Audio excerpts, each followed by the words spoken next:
WWE wants you to forget about this Jade Cargill moment. In this video, I'm going to tell you exactly what that moment was, what Jade Cargill recently had to say about it, and why it really is interesting, the uproar that the fans had about it. Because ever since Jade Cargill got into the pro wrestling business, well, she's been under the spotlight. She's been under fire because some people agree with the hype, or some people just think that she's overrated. And when it comes to this moment, well, it had a lot of people talking about it. And honestly, it kind of still does, because if you think about it, Jade Cargill, what she's been able to do in the pro wrestling landscape, well, it's kind of unheard of. And especially with the way that WWE has booked her. Now, you want to talk about the way that she has been booked as of late. Well, I can tell you something like this. Jade Cargill, Bianca Belair, they've been a heck of a team. They've been really tied to the hip ever since Jade Cargill walked into WWE. They made Jade Cargill a huge deal in late 2023, and they continuously book her as a notable talent. Her and Bianca Belair, week in, week out, they have a segment. And when Jade Cargill showed up, you knew she was going to do something with Bianca Belair. We just didn't know exactly what she was going to do with Bianca Belair, because in the Women's Royal Rumble match, they had the little stare down, and then they've actually formed a really good and fun tag team, right? And it all started at WrestleMania 40, them and Naomi taking on Damage Control. They ran through the women's tag team division. They were starting to run out of opponents, let's be honest, while being the women's tag team champions. And now they're in this weird spot where they're still on this feud with Isla Dawn and Alba Fire for the women's tag team titles, but they're really drawing it out, in my opinion. I saw this recently, and I think it's interesting, and I think it ties into it, which was PLEs under Triple H are much different from Vince McMahon's PLEs, or pay-per-view events, in which he wants every match on the card to mean something. And the women's tag team titles, well, they haven't meant a lot. But in this moment, well, it meant a lot, because Jade Cargill, Bianca Belair, they put the women's tag team titles on the line against Alba Fire and Isla Dawn at Clash at the Castle 2024. It was a notable moment. However, it was also another notable moment because of the quote-unquote botch in which Jade Cargill had when she slipped on the top rope during the match. She was trying to go for a springboard move, and she just slipped. And while speaking with the Metro, Jade Cargill had this to say: "I just had to keep going. I can't just lay there. I've never, ever, ever in my career ever taken a fall like that. I've never failed. I've never slipped. I do all these power moves. I never fell in my life. So for me to have to do that, midair, I was like, dang. But I knew I had to keep going. A lot of people wouldn't be able to do that. They would probably crumble," which she's right, "under pressure. But diamonds are created under pressure, and that's what I am." And there's so many factual statements in the comment right there.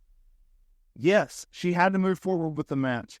Yes, she couldn't rely on just laying there and not doing anything. She had to move forward, and that's what she did. They finished up, had a great match, and I still don't agree with the title change. I understand as baby faces, which Jade Cargill, Belair are, you want to have the baby faces chase for the titles, and that's usually how money is drawn, right? You build up a heel to have something in which the babyface wants, typically a title, and then the babyface takes it. But then they don't hold it for, a long period of time. Not everyone is Cody Rhodes, who can have a 2-year-long story.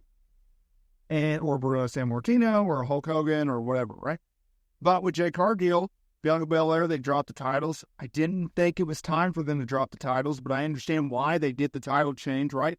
They wanted to have a notable title change on that show involving talent from overseas, and that's exactly what they got, and they've been feuding ever since. My only problem is like, when are we going to get to the payoff? When are we going to get to the... And I understand they had a rematch a few weeks ago on Friday Night SmackDown, and I understand the fact that they've had singles matches here and there. When I went to the Tulsa SmackDown show, it was Jade Cargill, and I believe Alba Fire could have been Dawn. I'm not for sure. By the way, Jade Cargill's entrance is amazing in attendance and being there live and everything like that. What I'm trying to say is this: I don't agree with the title change. I thought Jade and Bianca should have held it, but I understand the process in which WWE went with. I still think that was the wrong decision, right? If that makes any sense.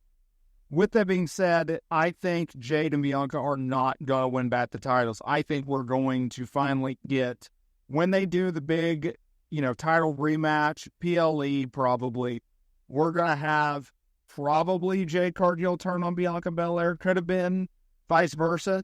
But historically speaking, if you're going to turn on somebody, you're going to turn heel in the process. We've not seen Bianca Belair as a heel, at least on a grand scale of WWE main roster. She's been a babyface her entire tenure on the main roster. I don't see that changing. Jade Cargill, she was a heel in AEW. She can play the part very, very well. You might as well just let it keep going and move on with it. And then you get a singles run out of them where I think Jade Cargill is going to shine brighter than she ever has under the bright lights of a WWE production. I think they're going to knock her heel run out of the park. I think her and Bianca Belair is going to be a ton of fun. Yes, you could do a split where, they don't have to feud and everything like that. But the problem with that is okay, let's say you keep both stars babyface. Let's say you don't have them do a program. Let's just say they're like, you know what? This isn't working out. We're going to split. You could do that. But Jade has talked about wanting this match, and Bianca has talked about wanting this match, and the fans want this match. So it's like, how about we just give them what they want? And it's like, they want a Jade Cargill, Bianca Belair feud. So let's just give it to them. Screw it. I think that's the right way to go about it. I think you have to have Jade turn heel.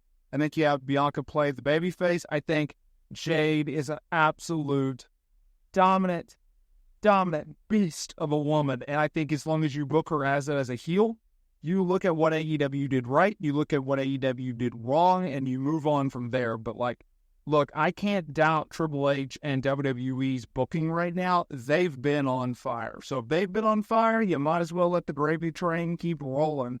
And they have been rolling.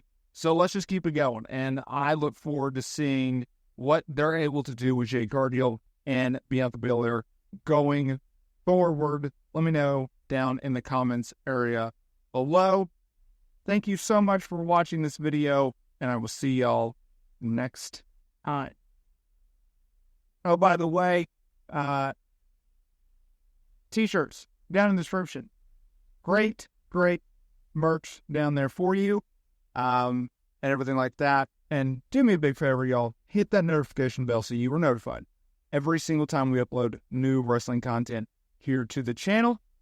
And with that, I am out of here.